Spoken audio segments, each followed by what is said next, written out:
Imagine returning home to find 150 luxury homes sprawled across your inherited land, stolen by a ruthless HOA president who smirks at your shock. Lucas Harper, a forensic accountant, uncovers a chilling conspiracy. Vivian Crane built her empire on fraud, targeting his late mother's legacy. Why would a powerful elite crush a single man's claim? This isn't just theft, it's a battle for justice. Dive into Lucas's fight to expose a corrupt network. Like, share, and subscribe to unravel this gripping saga of greed and redemption. The sun was dipping low over the Texas horizon, painting the rolling plains in hues of amber and crimson as I guided my weathered pickup truck down the familiar dirt road toward home. I'd just left a grueling 10-hour court session in Austin, my mind still tangled with legal arguments and the weight of my black robe. My name is Daniel Hayes, a federal judge, but out here in the outskirts of Green Haven, I'm just a man with a ranch, a legacy, and a stubborn streak wider than the creek that cuts through my land. The air smelled of dust and cedar, and the hum of cicadas filled the evening calm. But as I rounded the bend, my heart lurched. From a distance, I saw it, or rather, I didn't see it. The old wooden bridge, the one my grandfather built with calloused hands, the one my father patched through floods and storms, the one I'd restored to its federally protected status, was gone. I slammed on the brakes, tires skidding, spitting gravel into the air. My breath caught as I stepped out, boots crunching against the earth, and stared at the wreckage. Splintered planks littered the riverbank, some half sunk in the shallow rushing water of Willow Creek, others drifting downstream like broken promises. This wasn't just a bridge, it was a tether to 3 generations of Hayes men, a symbol of resilience etched into every nail and beam. It was listed on the National Register of Historic Places, safeguarded by federal law, a fact I'd ensured myself after years of paperwork and inspections. And now, it was rubble. A bright orange sign flapped in the evening breeze, mocking me with its bold print. Unauthorized structure removed for community safety, Green Haven Homeowners Association, GHA Compliance Division. My blood boiled. The GHA, a group of polished suits who'd been eyeing rural plots like mine for their cookie-cutter subdivisions, had crossed a line they didn't even know existed. Who the hell do they think they are? I muttered, fists clenched as I yanked my phone from my pocket. I snapped photos from every angle, the shattered wood, the churned-up dirt, the smug sign, each click fueling a fire in my chest. They didn't just destroy a bridge, they declared war on my family's legacy, and they had no idea who they were dealing with. I wasn't just a rancher with dirt under my nails. I was a federal judge with a network of contacts and a playbook they'd never read. But I held my cards close, my mind already mapping out a plan to make them regret this. I wasn't going to storm into their office yet. No, I'd let them think they'd... Caleb let out a low whistle, shaking his head. They don't know who they're messing with, do they? Not yet, I said, a grim smile tugging at my lips. But they will. The truth was, I'd sensed trouble brewing for weeks. Strangers had been spotted along the property line, their khaki pants and clean shoes out of place among the sagebrush and mesquite. I'd brushed it off as harmless, maybe a new housing project nearby. But now it was clear. The GHA wasn't just meddling, they were orchestrating a takeover, and this bridge was their opening shot. They thought they could bully a lone rancher, push me off my land to expand their manicured empire. They didn't know I spent my days dismantling liars in a courtroom, that I had the law and a lifetime of grit on my side. I crouched by the creek, picking up a splintered piece of oak, its grain worn smooth by decades of boots and wagon wheels. My grandfather's hands had shaped this wood. I could still hear his stories, told over campfires, about how he'd built the bridge in '47 after the war, a promise to his new bride that their family would always have a way forward no matter the storms. My father had added his own sweat, reinforcing it after a flood in '72, and I'd poured my own into it, securing its historic status 5 years ago. This wasn't just property, it was blood, memory, a piece of who we were. The GHA had no right to touch it. "Daniel, what's the play?" Caleb asked, leaning against the truck, his voice steady but urgent. "You gonna call the sheriff, or just drive down to their office and raise hell?" I stood, brushing dirt from my hands. "Neither, not yet. First, we document everything, every splinter, every footprint. Then I call in some favors. This isn't just about a bridge, Caleb. It's about power. They think they can steamroll me because I'm out here alone. They're about to learn how wrong they are." He nodded, a spark of mischief in his eyes. "You're gonna make 'em sweat, aren't you?" "Like a Texas summer," I said, my voice steady now, the plan taking shape. "But we need to be smart. They're not done. This was just the first move." As we spoke, a low rumble echoed down the road. A white sedan crept into view, slowing as it passed the wreckage. The tinted windows hid the driver, but I caught a glimpse of a GHA logo on the door. Caleb tensed, his hand drifting toward the toolbox where he kept a wrench. "Easy," I said, my eyes locked on the car. "They're watching. Let 'em." The sedan idled for a moment, then sped off, leaving a cloud of dust. My pulse quickened, not with fear, but with clarity. This was no accident. The GHA wasn't just testing me, they were staking a claim, and that car was proof they weren't done yet. I turned to Caleb, my voice low but firm. "Get the trailer ready. We're salvaging what's left of this bridge tonight. And tomorrow, we start building the case." "For the bridge?" he asked, already moving toward. The Arizona dawn painted the horizon in hues of amber as Lucas Harper sat in his dimly lit hotel room, the weight of Vivian Crane's fraudulent folder pressing on his mind. The audacity of building 150 homes on his mother's land fueled a fire in him, one tempered by years of unraveling financial scams. His laptop hummed, open to a damning article about Vivian's suspended law license, a clue she wasn't new to deceit. Sleep had eluded him, his thoughts racing over the anonymous text promising answers at Dusty Brew. Was it a trap or the break he needed? He checked his watch, 7:30 a.m., and pocketed his phone, determined to find out. The stakes were high, not just for his land, but for the memory of his mother, Evelyn, who'd fought her illness with the same tenacity he now summoned. By 8:45, he was at Dusty Brew, a weathered coffee shop on the town's edge, its mismatched chairs and aroma of roasted beans a stark contrast to Diamond Crest's sterile opulence. He chose a corner booth, eyes on the door, a black coffee steaming before him. The morning crowd, truckers, retirees, a lone student, buzzed softly, oblivious to the storm brewing at his chest. At 9 o'clock sharp, a woman in a crisp navy suit entered, her gaze sweeping the room. Claire Novak, her badge-reading legal consultant, approached with a hesitant nod. "You're Harper," she said, sliding into the booth, her hands fidgeting with a leather folder. "I'm Claire. We need to talk, but not for long." Lucas leaned forward, his voice low. "You sent the text. Why should I trust you?" Claire's eyes darted to the window, checking for tails. "I worked for Vivian Crane, thought I was learning from a legal genius, but she's running a scam. Your land's just the latest prize." She pushed the folder toward him. Lucas opened it, finding emails, forged deeds, and a memo detailing how Vivian targeted his mother's property after her death. "This says she knew Evelyn was gone," he said, his voice tight. "How'd you get this?" Claire's jaw clenched, her voice throbbing.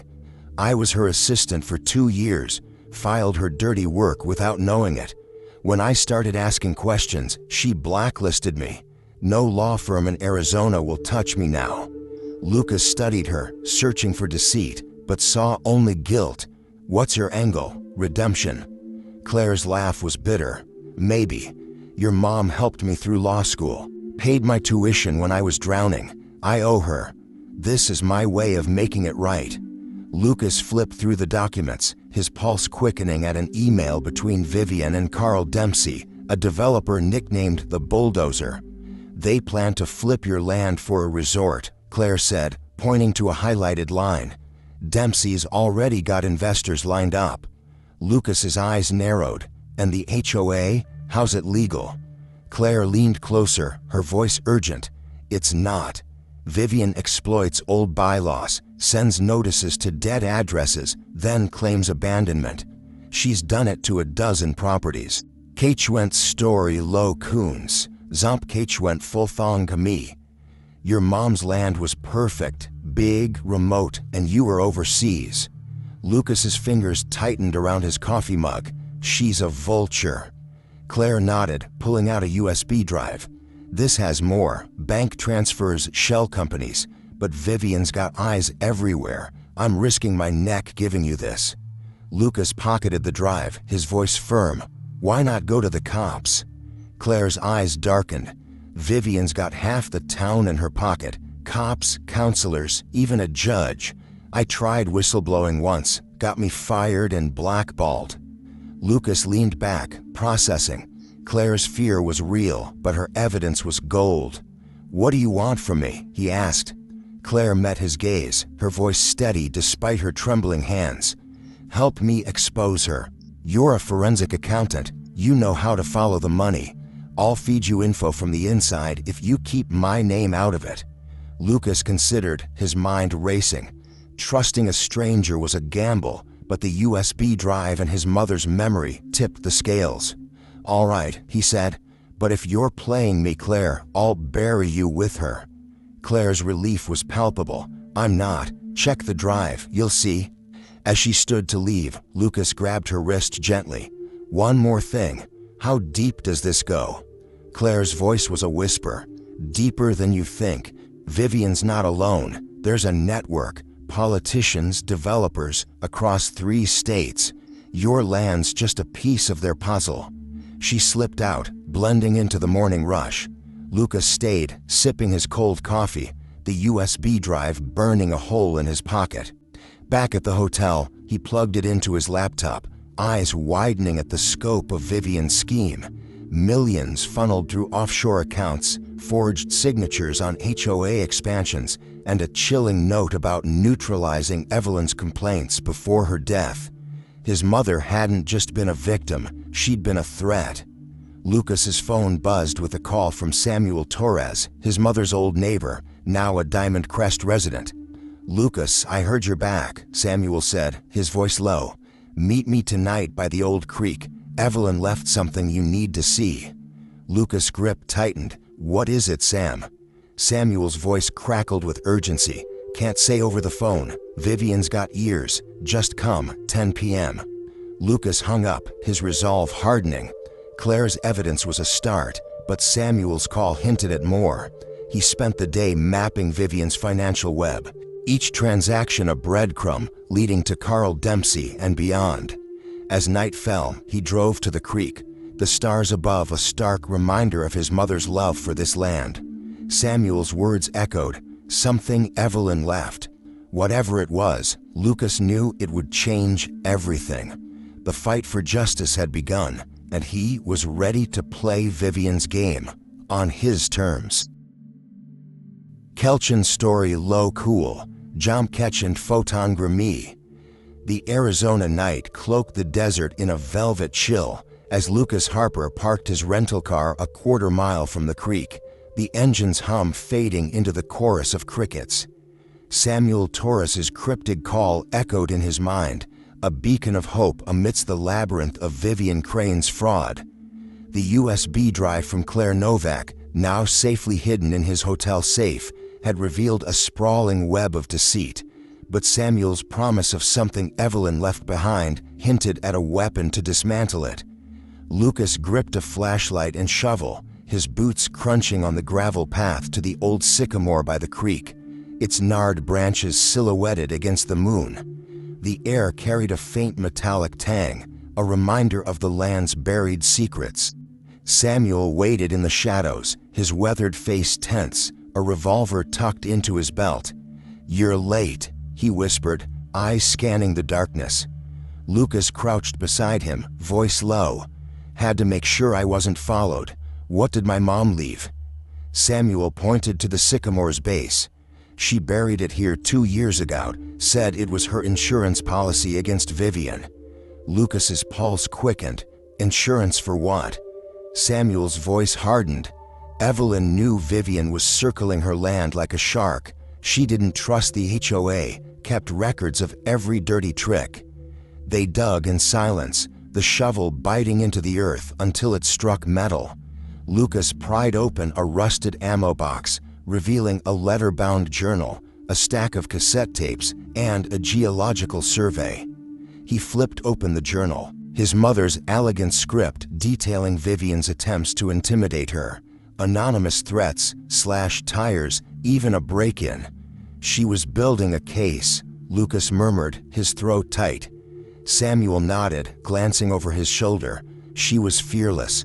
But Vivian's got spies. We need to move." Lucas pocketed the tapes and survey, his eyes catching a line in the journal. Vivian bribed Inspector Hayes to ignore soil tests. He froze, the survey's title glaring. Natural gas reserves, estimated value $60 million. "This is why she wanted the land," he said, voice tight. "It's not just houses, it's a gold mine." Samuel's eyes widened. "That's enough to kill for." A twig snapped nearby, and Samuel drew his revolver, motioning Lucas to stay low. Headlights flickered through the trees, a patrol car's engine rumbling. "Vivian's security," Samuel hissed. "Run." They bolted, weaving through the brush as the car's spotlight swept the creek. Lucas's heart pounded, the box's contents clutched to his chest. They reached Samuel's truck, peeling out as the patrol car gave chase. "Hold on," Samuel growled, swerving onto a dirt road.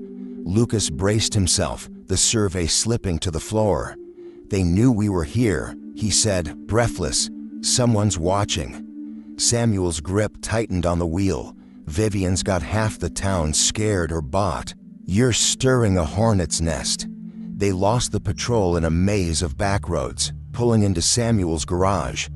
Inside, Lucas played the first tape on an old recorder, Evelyn's voice crackling through. "Vivian offered me $50,000 to sell," she said, calm but steely. "When I refused, she sent a thug to my door. I've got his license plate." Lucas's fists clenched, anger surging. "She terrorized my mom." Samuel poured 2 whiskeys, his voice grim. "Evelyn wanted you to finish this. You got her fight in you." Lucas sipped, the burn grounding him. "I need more than tapes. Vivian's too slick for this alone." He called Claire, her voice tense through the encrypted line. "You safe?" she asked. Lucas recounted the chase, his voice low. "Vivian's onto us. I found my mom's journal. Bribes, threats, and a gas reserve worth millions. What's Vivian's next move?" Claire hesitated. "She's pushing phase 2, condos and a casino. Carl Dempsey's flying in tomorrow to seal investor deals." Lucas's mind raced. "Can you get me into that meeting?" Claire's breath hitched. "It's risky. Vivian's paranoid, checking everyone's phones, but I'll try." Lucas hung up, turning to Samuel. "I need to hit her where it hurts, her money." Samuel raised his glass. "That's Evelyn's boy." The next day, Lucas met Karen Vega, an FBI agent tracking Carl Dempsey, in a nondescript diner. Her sharp eyes studied him over coffee. "Your evidence is good, Harper," she said. "But Vivian's a ghost, always one step ahead. We need her on tape, admitting everything." Lucas slid the survey across the table. "This gas reserves her motive. She skipped soil tests, built on toxic land. That's leverage." Vega's brow lifted. "Smart. If we can prove endangerment, we've got her for fraud and negligence. Lucas leaned forward. I'm meeting her investors tomorrow, undercover. Get me a wire. Vega nodded, handing him a tiny earpiece. You're playing with fire, but I'll have agents nearby. Don't push too hard. Lucas spent the evening memorizing Evelyn's journal, each entry a stab of grief and resolve. One tape revealed Vivian discussing a problem with a journalist, Ethan Cole, who died in a suspicious car crash. She's a killer, Lucas whispered, the weight of his mother's fight settling on him. Claire texted, meetings at noon, VIP lounge, Diamond Crest Clubhouse. You're in as an investor's aide. Be careful. Lucas arrived at the clubhouse, a lavish space with velvet curtains and gold-trimmed bar. He adjusted his borrowed suit, the wire hidden beneath his collar. Carl Dempsey, a hulking man with a golfer's tan, laughed loudly with investors, Vivian at his side, her eyes scanning the room. She spotted Lucas, her smile faltering. Mr. Hayes, she said, using his cover name. Punctual. Your boss speaks highly of you. Lucas nodded, voice smooth. He's eager to invest, but he's curious about the land's history. Vivian's gaze sharpened. It's clean, fully permitted. Carl clapped Lucas's shoulder. Too hard. Don't worry, kid. We've got this locked down. Lucas smiled, his heart racing. The wire hummed, Vega's voice faint. Keep her talking. As the meeting droned, Lucas slipped Claire a note. Get Dempsey's laptop. She nodded, fear flickering in her eyes. The fight was escalating, and Lucas knew Vivian's empire was cracking, but so was his cover. The Arizona sun hung low, casting long shadows across the Diamond Crest Clubhouse as Lucas Harper adjusted his tie in the VIP lounge, the wire taped to his chest humming with faint static. The air was thick with cologne and ambition, investors buzzing around Carl Dempsey's boisterous pitch for Phase 2, a casino and condos to crown Vivian Crane's stolen empire. Lucas, posing as an investor's aide, kept his expression neutral, but his pulse raced. Claire Novak, stationed near the bar, caught his eye, her nod confirming she'd attempt to access Carl's laptop. Vivian's sharp gaze lingered on him, her instincts honed like a predator's. The FBI's earpiece crackled with Agent Karen Vega's voice. Stay smooth, Harper. We need Vivian's admission. Lucas sipped his water, steeling himself for the high-stakes game. The journal and tapes from his mother, Evelyn, burned in his memory, proof of Vivian's ruthlessness, but not enough without her own words. He needed to push her to the edge without breaking his cover. Carl clapped his hands, silencing the room. Folks, Diamond Crest's about to be Vegas's new rival, he boomed, gesturing to a 3D model of glittering towers. With Miss Crane's vision, your investments are bulletproof. Vivian stepped forward, her red heels clicking, her voice velvet. Our permits are ironclad, and the land's value is soaring. Questions? Lucas raised a hand, his tone measured. My employer's curious about environmental compliance. Any issues with the soil? The room stilled, investors glancing at each other. Vivian's smile tightened, her eyes boring into him. None. We passed every inspection with flying colors. Carl laughed, too loud. Kid, this land's cleaner than my grandma's kitchen. Lucas pressed, voice calm but probing. Odd, since public records show skipped tests. Chemical runoff from old mining maybe. Vivian's fingers twitched, her composure fraying. Those records are outdated. We've addressed all concerns. An investor, a gray-haired man in a pinstripe suit, frowned. What's he talking about, Vivian? She waved a hand, dismissive. Minor clerical errors, Mr. Lang. Nothing to derail your profits. Lucas's earpiece buzzed. Good, Harper. Keep her rattled, Vega said. He leaned forward, voice low. My boss also heard rumors of ownership disputes. Any truth to that?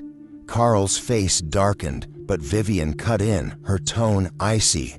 baseless gossip, the land's ours free and clear.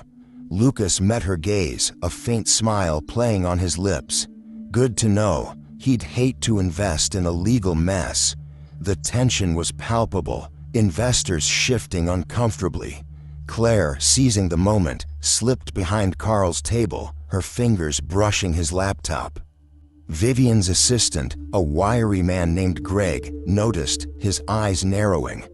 "Mrs. Novak, what are you doing?" he called, striding toward her. Claire froze, her voice unsteady. "Just grabbing a pen." Lucas stood, drawing attention. "Actually, I have another question. What's the timeline for gas rights negotiations?" Vivian's head snapped toward him, her mask slipping. "Gas rights, there's no such thing here." Lucas tilted his head, feigning surprise. "Strange, geological surveys suggest millions in reserves." The room erupted in murmurs, investors peppering Vivian with questions. Carl's fist clenched, his voice a growl. "Who's feeding you this crap, Hayes?" Lucas shrugged, his heart pounding. "Just doing due diligence." Vivian signaled Greg, her voice low but sharp. "Escort Mr. Hayes out, he's disrupting our meeting." Greg grabbed Lucas's arm, but Lucas pulled free, his voice rising. "If this land's so clean, why hide the surveys?" Carl lunged, his bulk towering. "You're done, kid." Before he could swing, Claire shouted, "I've got the files," holding up a USB drive she'd yanked from Carl's laptop. Vivian's face drained of color, her voice a hiss. "Seize that drive." Greg tackled Claire, the USB skittering across the floor. Lucas dove for it, snatching it as investors scrambled, some shouting, others fleeing. Vega's voice roared in his ear, "Get out now, we're moving in." Lucas bolted, clutching the drive, Claire staggering after him. Gunshots rang out, Greg firing into the ceiling, chaos erupting. "Stop them," Vivian screamed, her poise shattered. They reached the parking lot, sirens wailing as FBI vans screeched in. Lucas shoved Claire behind a car, bullets pinging nearby. "You okay?" he gasped. She nodded, clutching her arm, blood seeping through her sleeve. "Got grazed, but I'm fine. That drive, it's everything." Vegas Keene swarmed, pinning Greg and Carl's hired muscle. Vivian emerged, flanked by security, her voice venomous. "You think you've won, Hayes? You're a dead man." Lucas stood, the drive raised like a trophy. "This says otherwise, Vivian. Your empire's finished." Vega cuffed Vivian, her voice crisp. "Save it for court, Crane." As they were loaded into vans, Carl spat at Lucas. "You'll regret this, punk." Lucas met his glare, unflinching. "Not as much as you will." At the FBI safe house, a modest apartment outside town, Lucas and Claire debriefed with Vega. "Kelching story lo kuns, zonkelchuing photon grimi." The USB held Carl's financials, millions laundered through shell companies, plus emails proving Vivian orchestrated the land grab. "This ties her to 3 state senators," Vega said, scrolling through files. "You've cracked their network." Lucas handed over Evelyn's tapes, his voice heavy. "My mom recorded Vivian bribing inspectors. She knew the land was toxic." Vega's eyes softened. "She was brave, like you." Claire, bandaged, spoke up, her voice firm. "I want to testify. Vivian ruined me, but I'm done hiding." Lucas nodded, respect growing. "We'll do this together." Vega's phone buzzed, her face grim. "Problem. Carl's lawyers claiming entrapment. We need Vivian to confess on record." Lucas leaned forward, his voice steely. "Give me one more meeting. I'll make her talk." The next day, Lucas faced Vivian in a holding room, the wire active, Vega listening remotely. Vivian, in an orange jumpsuit, smirked despite her cuffs. "Back for more, Harper? You're persistent, I'll give you that." Lucas sat, his voice calm but cutting. "I know you threatened my mom, Vivian. Hired thugs to scare her silent. Why? Her smirk faltered, eyes narrowing. You've got nothing but stories. Lucas pulled out a photo from Evelyn's journal, a grainy shot of a man outside her house, license plate visible. This was your guy. Ethan Cole's accident wasn't an accident, was it? Vivian's hands shook, her voice low. You're reaching. Lucas leaned closer, his tone relentless. You killed a journalist to protect your scam, then targeted my mom's land for the gas. How many bodies, Vivian? She laughed, brittle. You're good, Harper. All right, I leaned on Cole. He was nosy, like you. But I didn't touch your mom. She was sick anyway. Lucas's jaw clenched, but he pressed on. And the gas. You built toxic houses to cash in. Vivian's eyes gleamed, her voice smug. 60 million reasons, Harper. I did what anyone would, took what was there. Vega's voice buzzed. Got her. We're done.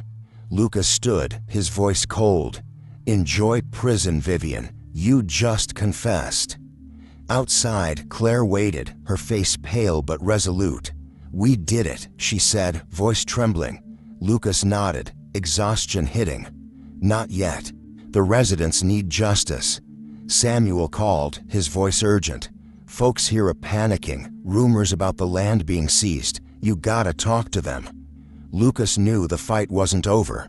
Vivian's confession was a blow, but Carl's network and the toxic land loomed large. He looked at Claire, his voice firm. Ready for round two. She smiled, fierce. Born ready. The Arizona stars glittered, a silent vow that Evelyn's legacy would prevail. Clara's eyes narrowed. That's a hell of an accusation. You got names? William Kessler, I said, GA's vice president. He's the face, but I'm betting there's a bigger player pulling the strings. She jotted it down, then looked up. You're a judge, right? Federal? I nodded. And this lands on the National Historic Register. That makes this arson a federal matter. Her radio crackled, but she ignored it, her gaze steady. I'll get this to the fire marshal and the feds, but watch your back. If they're bold enough to do this, they're not done. As she drove off, Caleb joined me, his hands stuffed in his pockets. You trust her to handle this. She's a start, I said, but I'm not waiting for the sheriff to sort it out. We're going on offense. That afternoon, I drove to the GA's office, a sleek glass building that looked like it belonged in a city, not our dusty corner of Texas. The receptionist, a young man with a nervous smile, glanced up as I walked in. Can I help you, sir? He asked, his fingers hovering over the keyboard. I need to see Kessler, I said, my voice calm but unyielding. Now. He blinked, then tapped a screen. Mr. Kessler's in a meeting. Can I take a message? Tell him the man whose barn he burned wants a word, I said, leaning on the counter.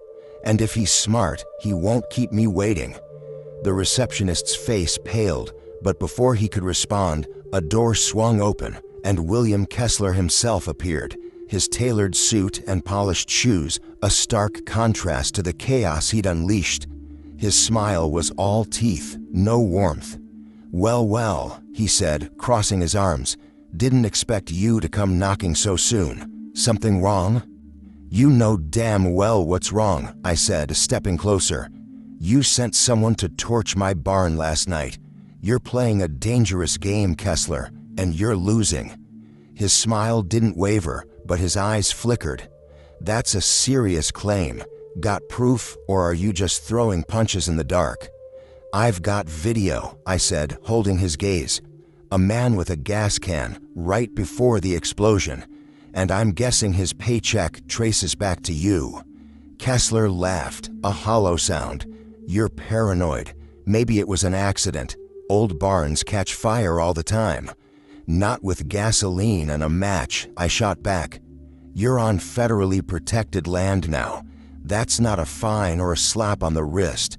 It's prison. He leaned in, his voice dropping. You're out of your depth, Judge. His face was red, voice booming. This is a circus, Harper. You've got no right to promise these people anything. The crowd erupted, some shouting at Carl, others cowering. Lucas stepped off the podium, voice cutting through the chaos. "You're out on bail, Dempsey. Shouldn't you be prepping for prison?" Carl sneered, jabbing a finger. "You think you've won? My investors'll soon as land into oblivion." One lawyer, a wiry man named Kessler, smirked. "We filed injunctions to freeze all transactions. You're out of your depth, Harper." Claire Novak, standing near Samuel, pushed forward, her voice fierce. "Your injunctions are based on lies, Kessler. We've got your client's emails, every bribe, every forged deed." Carl's eyes widened, but he recovered, snarling. "You're a traitor, Novak. I'll ruin you." Samuel grabbed Carl's arm, voice low. "Threaten her again, and you'll answer to me." Lucas raised his hands, calming the crowd. "Let him talk. He's digging his own grave." Carl laughed, bitter. "You're all fools. Vivian was the brains. I just built the houses. You take me down, the whole town collapses." Lucas met his gaze, voice cold. "Then explain why you funneled $10 million to a senator's campaign. Or should we ask him ourselves?" Carl paled, his lawyers exchanging nervous glances. Kessler tugged his sleeve, whispering, relieving. As they retreated, Lucas called after them, "Court's tomorrow, Dempsey. Bring your excuses." That night, Lucas met Agent Karen Vega at a diner, the neon sign flickering outside. She slid a file across the table, her voice grim. "Carl's senator friend Baxter is cracking. He's naming names to save himself."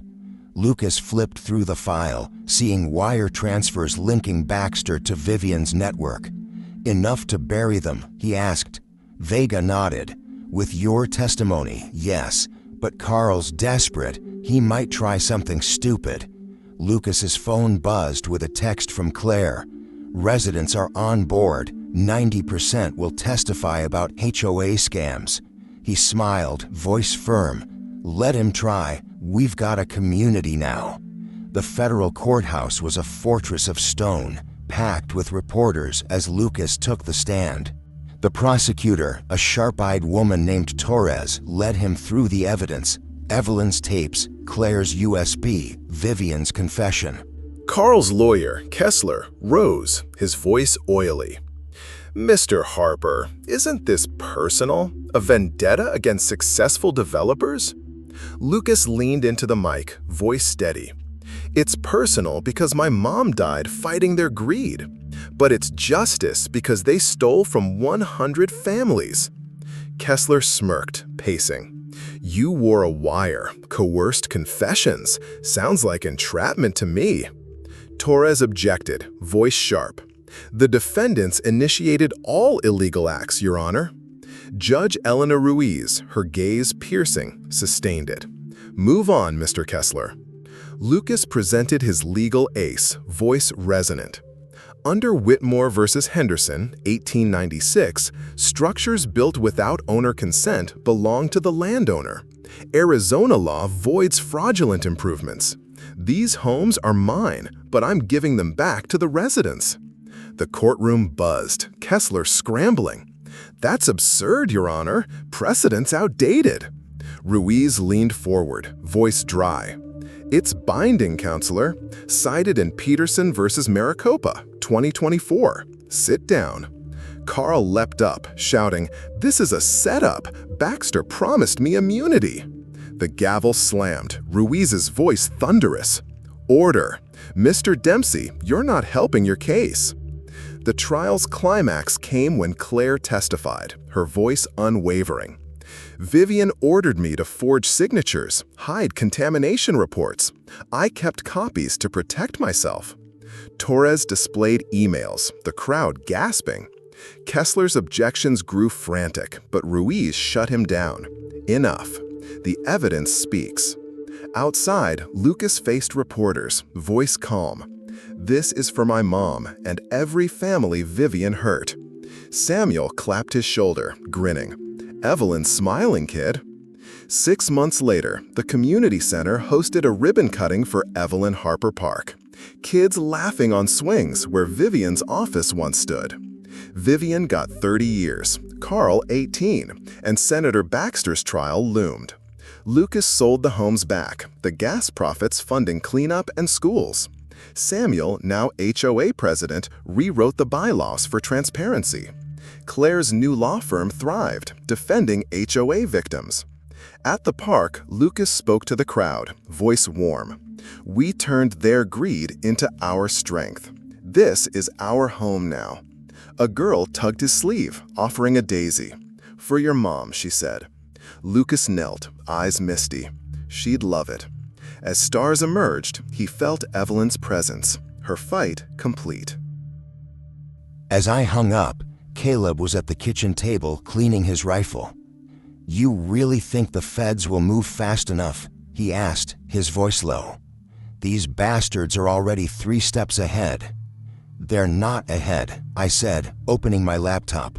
"They're sloppy. That tracker's proof. They're panicking." But the GHA wasn't waiting. That afternoon, a black SUV rolled up to the ranch gate. No plates, no markings. A man in a crisp suit stepped out, holding a manila envelope. Caleb grabbed the rifle, but I held up a hand. "Let's hear him out." The man approached, his face unreadable. "You're the owner?" he asked, his voice smooth, corporate. "I'm the man you're trying to run off," I replied, crossing my arms. "What's in the envelope?" He handed it over. "A proposal from Coastal Ventures. They're prepared to buy your property for a generous sum. Avoid the legal mess." I opened it, glancing at the number. 7 figures, enough to start over anywhere. I laughed, sharp and cold. "You think I'd sell my family's legacy for a paycheck? After you burned my barn and cut my fences?" His eyes flickered, but he kept his cool. "It's a fair offer. Things could get complicated otherwise."